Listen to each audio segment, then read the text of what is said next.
Hello दोस्तों, मैं आपके पास ऐसी एक कहानी प्रस्तुत करने वाला हूँ जिससे मैं आशा करता हूँ कि आपका आलसपन ज़रूर दूर हो सकता है। धन्यवाद। एक आलसी व्यक्ति और बुद्ध का उपदेश। एक समय की बात है। एक छोटे से गांव में एक व्यक्ति रहता था जिसे आलस्य और सुस्ती के लिए जाना जाता था। इस व्यक्ति का नाम रामू था। रामू का जीवन आलसी दिनचर्या से भरा हुआ था। वह हमेशा लेटा रहता और किसी भी काम में दिलचस्पी नहीं दिखाता था। उसकी यह आदतें गांव के लोगों के लिए चिंता का विषय बन गई थी। वह अपने परिवार पर निर्भर था और दिन-रात बस खाने और सोने के अलावा कुछ भी नहीं करता था। गांव के लोग रामू की इस आलसी आदतों से परेशान हो चुके थे। उन्होंने सोचा कि अगर रामू अपनी आदतें नहीं बदलेगा, तो उसका जीवन यथास्थिति से बाहर नहीं आएगा। अंततः गांव के प्रमुख और कुछ अन्य गांव वाले मिलकर यह निर्णय लिया कि रामू को किसी तरह जीवन की सच्चाइयों का ज्ञान देना चाहिए। उन्होंने सोचा कि बुद्ध की शिक्षाएं सुनकर रामू को प्रेरणा मिल सकती है।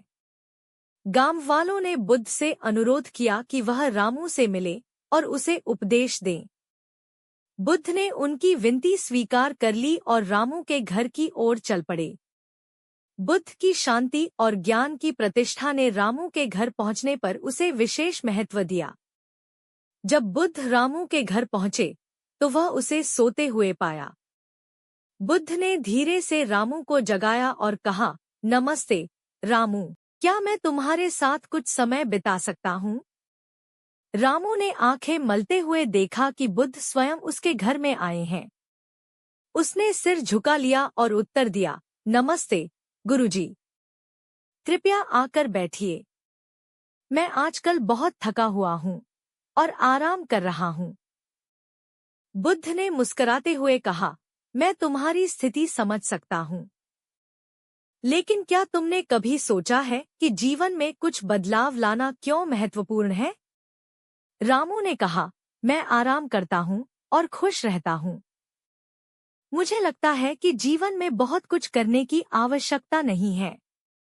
बुद्ध ने उत्तर दिया, मैं तुम्हें एक कहानी सुनाना चाहता हूँ।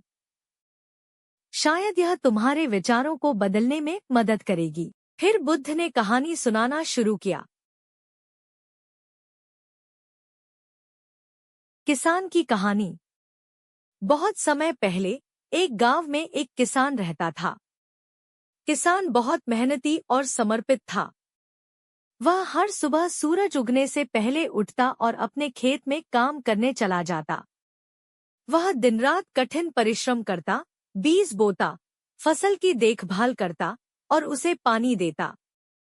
उसकी मेहनत का फल उसे हर साल भरपूर फसल के रूप में मिलता था। एक साल किसान की फसल विशेष रूप से अच्छी हुई। वह बहुत खुश था और उसने सोचा कि अब कुछ दिन आराम किया जाए। उसने अपने खेत के काम में थोड़ी कमी कर दी और खुद को आराम देने लगा। धीरे धीरे खेत में खरपतवार उगने लगे और फसल की गुणवत्ता कम होने लगी। किसान को जल्दी ही समझ में आ गया कि उसके आराम करने की वजह से खेत की देखभाल कम हो गई थी और अब फसल पर बुरा असर पड़ रहा था। इस अनुभव ने किसान को सिखाया कि केवल मेहनत ही सफलता का मार्ग है। अगर वह अपने काम में ढिलाई करेगा, तो परिणाम भी ढीला होगा। किसान ने अपनी गलती से सीख ली और फिर से अपनी मेहनत में लग गया। उसने हर दिन अपने खेत की देखभाल की और फसल को उत्तम बनाए रखा। बुद्ध ने कहानी समाप्त की और कहा, इस कहानी से हमें यह सीखने को मिलता है कि मेहनत और निरंतरता ही जीवन की कुंजी है। आलस्य और आराम जीवन को स्थिर बना सकते हैं, लेकिन विकास और सफलता के लिए हमें प्रयास और मेहनत करनी पड़ती है। रामू ने बुद्ध की बातों को ध्यान से सुना। उसकी आंखों में चमक आ गई और उसने महसूस किया कि उसकी आलसी आदतें उसकी संभावनाओं को रोक रही हैं। उसने अपने जीवन में बदलाव लाने का निर्णय लिया। बुद्ध के जाने के बाद रामू ने अपनी दिनचर्या में सुधार करना शुरू किया। उसने सुबह जल्दी उठना शुरू किया और अपने दिन की योजना बनाई।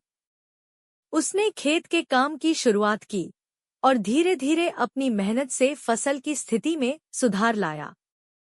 उसने अपने जीवन में समर्पण और जिम्मेदारी की भावना को अपनाया। रामू की मेहनत ने उसे अच्छा परिणाम दिया। उसकी फसल लहलहाने लगी और वह अधिक आत्मनिर्भर हो गया। उसने अपनी आलसी आदतें छोड़ दी और अपनी मेहनत के बल पर सफलता प्राप्त की। गांव वाले भी उसकी इस नई सोच और मेहनत से प्रभावित हुए और उसकी सराहना करने लगे। रामू की कहानी पूरे गांव में फैल गई।